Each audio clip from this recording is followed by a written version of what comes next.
안녕하세요, 청취자 여러분. 오늘은 정말 큰 사건이죠. 2025년 6월 18일 미국이 이란 핵시설을 직접 공습한 사건에 대해 좀 깊이 파고들어 보려고 합니다. 네, 이게 그동안의 그 그림자 전쟁과는 완전히 다른 양상으로 가는 결정적인 계기가 됐죠. 맞아요. 수년간 직접 충돌은 피하면서 뭐랄까 대리 세력을 통해 갈등을 벌여왔는데 이젠 전면전 양상으로 바뀐 거죠. 저희가 오늘 볼 자료는 이 배경과 파장을 분석한 보고서 발췌본입니다. 네, U.S. Intervention in the Israel-Iran War.pdf 보고서죠. 이걸 통해서 미국의 그 복잡한 계산, 또 이란의 현재 상황, 그리고 이게 우리 청취자 여러분께 어떤 의미가 있는지 그 핵심만 좀 명확하게 짚어보겠습니다. 네, 좋습니다. 자, 그럼 바로 시작해볼까요? 이 공습 배경부터 좀 짚어주시죠. 네, 이 공습은 타이밍이 상당히 중요합니다. 그 전에 이란의 영향력, 특히 헤즈볼라 같은 대리 세력들이 좀 약화됐고요. 시리아의 아사드 정권마저 무너진 그런 상황 직후였어요. 이란으로서는 좀 위축된 상황이었군요. 그렇죠. 게다가 이스라엘과 이란의 그 오랜 적대 관계가 있지 않습니까? 이게 2023년 10월부터 이어진 가자지구 전쟁을 계기로 아주 격화됐던 거죠. 그게 직접적인 불씨가 됐다고 봐야 합니다. 그렇군요. 트럼프 대통령은 당시 명분으로 이란의 핵 농축 능력 완전 파괴 이걸 내세웠잖아요. 네, 아주 강한 표현이었죠. 근데 이게 좀 아이러니한 게 트럼프 대통령의 기존 미국 우선주의나 뭐랄까 불개입 약속과는 좀 거리가 멀어 보이거든요. 어떻게 봐야 할까요? 맞습니다. 그게 참 모순적인 결정이었죠. 보고서를 보면 여러 요인이 작용한 것 같아요. 일단 이스라엘과 공화당 내 강경파의 압력이 상당했고요. 네, 압박이 있었겠죠. 그리고 그동안 이란과의 핵 협상이 잘 풀리지 않았던 점, 또 가자 문제에서 국내 시선을 돌리려는 정치적 계산도 있었을 거고요.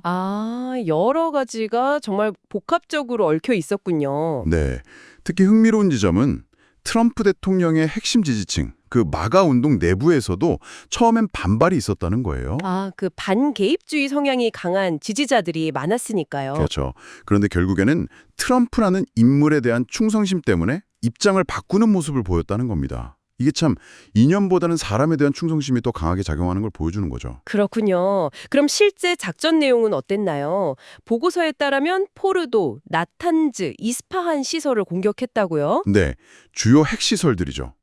벙커버스터 폭탄, 그러니까 지하 깊숙한 시설을 파괴하는 폭탄하고 토마호크 미사일이 동원됐습니다. 트럼프 대통령은 완전하고 철저한 파괴라고 했는데 이란 측 반응은 달랐죠? 네, 즉각 반박했어요.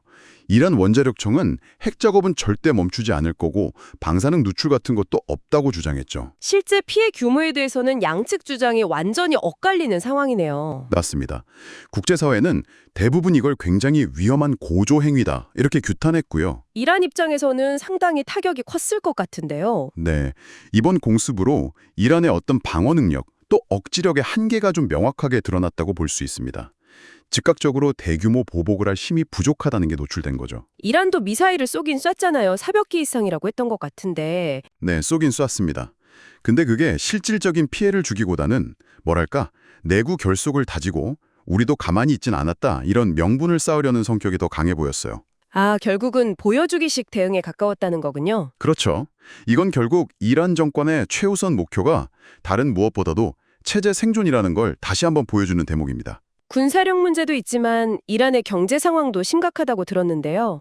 이 부분이 대응 능력에 영향을 미치지 않았을까요? 당연히 미쳤죠.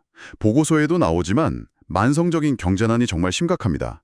환율은 달러당 10만 통화 이상으로 폭락했고 물가 상승률은 50%를 넘을 거란 예측까지 나와요. 50%요? 와. 네. 게다가 인구의 3분의 2 이상이 빈곤선 아래라는 분석도 있고요. 이런 상황에서는 군사적 대응이 한계가 있을 수밖에 없죠. 물론 외부 공격이 일시적으로 내부 결속을 다지는 효과도 있겠지만 근본적인 불만은 여전하겠네요. 그럼요. 수십 년간 쌓인 경제 실정이나 부패에 대한 불만이 이 공격 한 번으로 사라지진 않죠. 자, 그런데 이런 상황이 오히려 이란을 더 위험한 선택으로 내몰 수도 있다는 분석도 있죠. 핵 개발 쪽으로요. 네, 그 점이 정말 중요합니다. 대리 세력은 약해졌지, 직접 공격에는 취약하다는 게 드러났지. 이러면 이란 입장에서는 핵무기 개발만이 유일한 생존 보장책이라고 생각할 가능성이 커지는 거죠. 역설적이네요. 그렇죠. 실제로 이란 의회에서는 NPT, 즉 핵확산 금지 조약 탈퇴 법안까지 거론되고 있다고 하고요. 이미 핵폭탄 1개 분량의 고농축 우라늄을 확보했다는 분석도 나옵니다. 이게 사실이라면 이스라엘의 그 백인 독트린, 그러니까 어떤 경우에도 적국의 핵무장을 용납하지 않겠다는 원칙과 정면으로 충돌하는 건데요. 정확합니다. 바로 그 지점이죠. 그래서 이 상황을 핵무기 보유 직전, 즉 문턱에 있는 국가, 이란을 이미 핵을 가진 국가, 이스라엘 그리고 미국의 지원과 군사력으로 막으려는 소위 문턱 전쟁, threshold war라고 부르는 겁니다. 문턱 전쟁, 새로운 개념이네요. 네. 근데 이게 아주 불안정한 악순환을 만들 수 있어요. 핵 개발을 막으려고 공격했는데 그게 오히려 핵 개발 의지만 더 키우는 결과로 이어질 수 있다는 거죠. NPT 체제 자체를 약화시키는 심각한 위험이기도 하고요. 이 문제가 단순히 중동 지역에만 머무는 게 아니라는 점도 짚어야 할 것 같아요. 전 세계적으로 파급 효과가 있을 텐데요. 물론입니다. 당장 호르무즈 해협, 세계 원유 수송량의 5분의 1이 지나가는 곳인데 여기 긴장이 높아지면서 유가가 급등했죠. 네, 유가부터 바로 반응했죠. 그리고 이미 후티 반군 때문에 불안했던 홍해 상황까지 겹치면서 해상 운송 비용이 오르고 특정 상품들의 공급망에 차질이 생길 우려도 커지고 있습니다. 이게 다 연결되는군요. 그렇죠.